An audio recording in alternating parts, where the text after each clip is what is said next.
Okay, I am not kidding or exaggerating when I say, without yeah, without any exaggeration whatsoever, that this has been beyond any shadow of a doubt the absolute worst week of my life. I just got back from school, found out that I'm not registered for the class I wanted to take. Oh, they didn't have my name on file. I went to the guidance office. They said they contacted me. I was supposed to register yesterday, but I never did receive any message from them. So I gotta go back tomorrow at 8:45, and of course the class I wanted to take, Be Your Own Boss, is full. I've been explaining to everyone that this has been the worst week of my life, or this past week anyway. Starting on Tuesday, January 20th, my best friend's father passed away. He's been cremated already. The service isn't until the spring, but she just had to get away, so we went to Niagara Falls. She paid for everything: transportation, food, hotel. I paid for my own snacks and souvenirs, and we had some good times. But she was like a time bomb just waiting to explode, and all hell broke loose on Friday night. Assholes in the next room pounding and making a whole lot of noise. We called the front desk on them at least 2 or 3 times, and they kept getting worse and worse, so we had to change rooms. And anyone who knows us knows our story, that even before her father died, Jeanette's been suffering from depression, and she and I both have Asperger's syndrome. And her meltdowns within the past couple years have been getting worse and worse. You may remember the fiasco on the bus with those obnoxious teenagers. Anyway, she had her second worst meltdown on Tuesday, the night before we left for our trip. Her brother dropped her off at my place, and her phone needed to be, well, her phone was losing battery power while she was talking to Kathy, and it kept beeping. And she's frantically rummaging around for her, what do you call that thing, charger. Bear with me, I'm still pretty frazzled. And she couldn't find her charger. She freaked right out. She was thrashing from side to side. Her face was red. My poor husband was terrified that she was gonna smash our TV. She looked like she was gonna trash our house. She dumped everything out of her bag. She found her charger in another bag in the bedroom and continued her conversation there. Oh, and then okay, back to Friday, when she had her worst meltdown. They took us to another room, and I was so angry that I threw my fucking cupcakes at the door next door where that racket was coming from. I hope somebody slipped on them. I hope they permanently ruined an expensive pair of shoes with their with that frosting. I know that as a Christian I'm supposed to forgive, but sometimes forgiveness is overrated. I want karma to kick in. I want those bastards to suffer for what they've done to my friend. They pushed her over the edge. And the guy who took us from one room to the next, no offense, but people are stupid. 90% of them usually, or let's say 95% of them don't do anything because they don't know what to do. Like most of the people on the bus, including the driver, with that incident with the teenagers, and the 5% that do something, do the wrong thing because they don't know what the fuck they're supposed to do. Like the guy who took us from the one room to the next. He had a very condescending attitude, and he kept questioning and badgering us.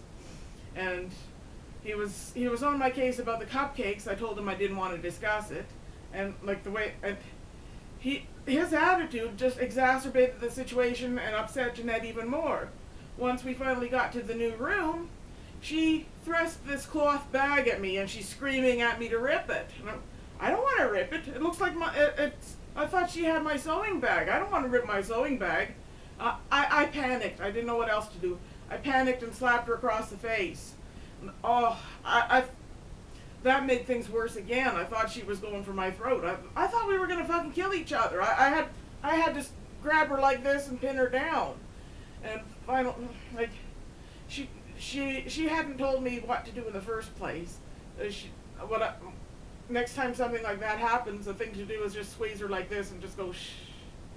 But when I finally did calm her down, I phoned her brother to try to tell him what happened. He went off his rocker and started screaming at me. He just went apeshit. I had to hang up on him. Our first coherent thought, once we got all this bullshit settled, was I gotta call the hospital. Like, she was feeling suicidal. I dialed 911, busy signal of course. So I called the front desk.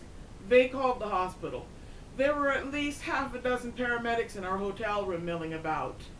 Oh, I kid you not, it was surreal. They were asking questions. They had us put aside anything that she might hurt herself with, like her pills, my scissors, and they took her away in an ambulance. She would have wanted me to come with her, but there's really nothing I can do there. It was like from my duty to just stay behind and hold fort. Anyway,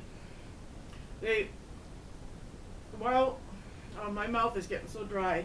Hang on while I get a cup of water here. I'll just use this thing.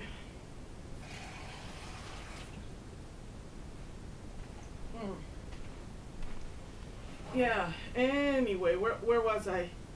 So, I spoke to her friend Kathy, and before that I was talking to my friend Lorraine, and I heard all this banging going on, and I thought, oh no, not again. It sounded like people throwing furniture in the next room.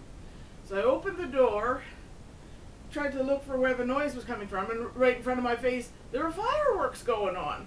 Wow! I forgot that Niagara has fireworks every Friday night, and I certainly didn't expect them this time of year. So I was glad I was there to watch them for her, and I captured them on camera for her.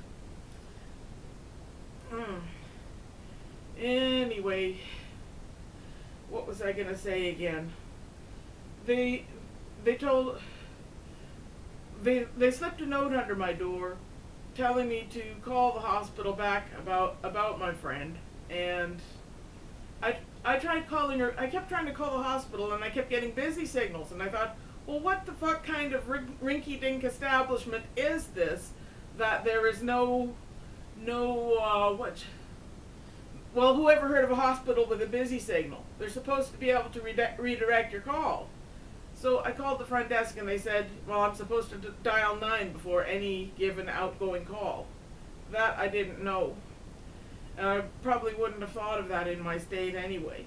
So I dialed the number they gave me twice. The number you have dialed is not in service. Ugh! Called the front desk again. Idiot who gave me the number gave me the wrong one. It was 357, not well, it was a 7 instead of a 5, or whatever. Who cares? The important thing is I finally got through, and they said that she was doing much better, and they'd have her back either later that night or that morning. And for that they were gonna phone me to let me know that her cab was out in front of the hotel, so I could meet her in the lobby and help her. So I was really surprised at 2 a.m. when she knocked at the door. Like, I hadn't gone to sleep yet. I was watching a bit of Diners and Dives. Couldn't settle to enjoy it. It felt like Friday night was a bad dream. Saturday, we had to do another bug out because at about 4 in the morning, the people in this room were stomping around like buffalo upstairs. Anyway, I'm glad to be home, and Friday, she is coming here to Oshawa so we can go to this workshop that Carrie's place has about managing meltdowns. It's mostly directed towards parents and kids, but I think, as Sheldon would say, those skills are transferable. Bye-bye.